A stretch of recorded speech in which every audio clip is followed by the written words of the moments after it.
Arminius, né en 16 avant Jésus-Christ et mort en 21 après Jésus-Christ, souvent appelé en Allemagne Hermann der Cherusker, était un chef de guerre de la tribu germanique des Cherusques. Il était le fils du chef de guerre Ségimerus et avait eu à Rome un entraînement militaire comme officier et même obtenu la citoyenneté romaine. Mais il est retourné en Germanie dans l'idée de chasser les Romains. Arminius est une variante latinisée du nom germanique Irmin qui signifie grand. Le nom de Hermann, qui signifie homme armé ou guerrier, n'a été utilisé comme l'équivalent allemand d'Arminius que bien des siècles plus tard, peut-être à l'instigation de Luther, qui voulait utiliser un personnage antique et héroïque pour symboliser son combat contre Rome. La bataille de Teutoburg. Vers l'an 4 après Jésus-Christ, Arminius commandait un détachement auxiliaire chérusque au service de Rome, probablement à l'occasion des guerres de Pannonie dans la péninsule balkanique. En 7 ou 8 après Jésus-Christ, il revint en Allemagne du Nord où l'Empire romain avait établi son autorité sur les territoires de l'ouest du Rhin et cherchait maintenant à l'étendre jusqu'à Elbe, sous le commandement du gouverneur militaire Publius Quinctilius Varus. Arminius commença ses intrigues pour unir les différentes tribus germaniques et contrecarrer les efforts romains pour incorporer leur territoire dans l'Empire. À l'automne de l'an 9 après Jésus-Christ, à la bataille de Teutoburg, Arminius, alors âgé de 25 ans, et les tribus allemandes qui avaient constitué une alliance, y compris les Cherusques, les Mars, les Chattes et les Bructères, tendirent une embuscade à l'armée romaine qui comprenait les 17e, 18e et 19e légions ainsi que 3 détachements de cavalerie et 6 cohortes d'auxiliaires, au total environ 25 000 à 30 000 hommes commandés par Varus. Ce fut pour les Romains un désastre sans précédent. Des découvertes archéologiques récentes donnent à penser que l'emplacement précis, qui a fait longtemps l'objet de discussions, doit se situer près de la colline de Kalkriese, à environ 20 km au nord-est d'Osnabrück.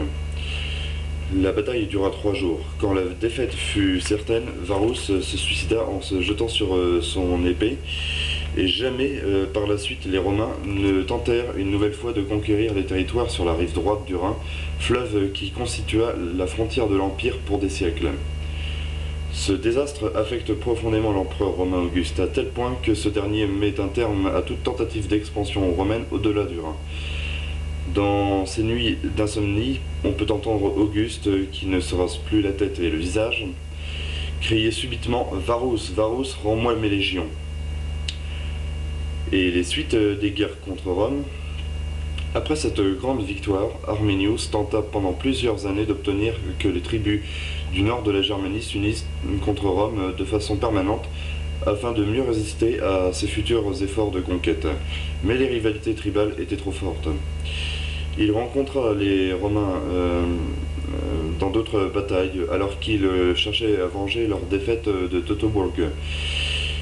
En l'an 13 de notre ère, Germanicus pénétra à nouveau dans cette région à la tête de 80 000 hommes. Il retrouva les morts des légions de Varus, les enterra et fit des raids dans de nombreuses régions avoisinantes. Arminius résista avec succès dans une série d'escarmouches et de batailles et faillit encore une fois anéantir complètement l'armée romaine que commandait Caecina. Elle fut sauvée par l'indiscipline de son oncle Inguiomer qui attaqua trop tôt le camp romain, ce qui épargna le destin de Varus à Caecina, qui dut tout de même abandonner son camp avec ses provisions et s'enfuit avec les troupes qui lui restaient, tandis que les guerriers d'Inguiomer se livraient au pillage.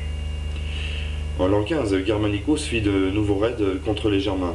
Il pilla leur village et réussit à capturer Thusnelda, la femme d'Arminius, qui lui fut livrée par son propre père, Segest, lequel voulait se venger d'Arminius. En effet, alors qu'il avait promis sa fille à quelqu'un d'autre, elle s'était enfuie avec Arminius et l'avait épousé après la victoire de Teutoburg. Ségestes et son clan étaient des alliés de Rome et s'opposaient à la politique d'Arminius, comme le faisait aussi d'ailleurs Flavus, le frère d'Arminius. Tusnelda fut emmenée à Rome pour y être exhibée à l'occasion du triomphe de Germanicus en l'an 18. Elle ne revit jamais sa patrie et disparut de l'histoire. Tumelicus, le fils d'Arminius, qu'elle mit au monde pendant sa captivité, fut élevé par les Romains à Ravenne pour devenir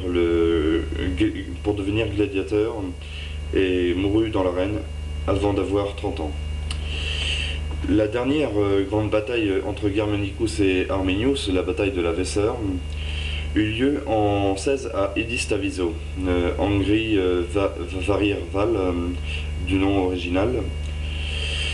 Les Romains évitèrent une nouvelle défaite et seulement parce qu'Inguiomer, une nouvelle fois, ne respecta pas le plan de bataille qui avait été établi. Les deux côtés subirent de lourdes pertes et cela marqua la fin des tentatives romaines de soumettre l'Allemagne du Nord.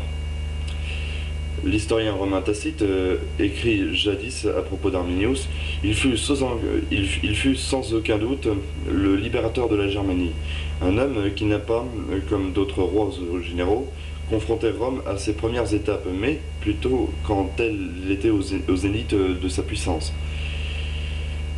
Dans les batailles, il a combattu avec un succès variant, mais dans la guerre, il est resté inconquis. Ses exploits survivent encore aujourd'hui dans les champs de son peuple. En 1875, en pleine époque des nationalismes européens, on fait ériger une importante statue à son effigie dans la célèbre forêt de Teutoburg. Sa statue haute de plus d'une cinquantaine de mètres est sculptée par Van Bandel. Cette statue est un temps célébrée en grande pompe par les nazis, avant que ces derniers ne le considèrent comme un traître.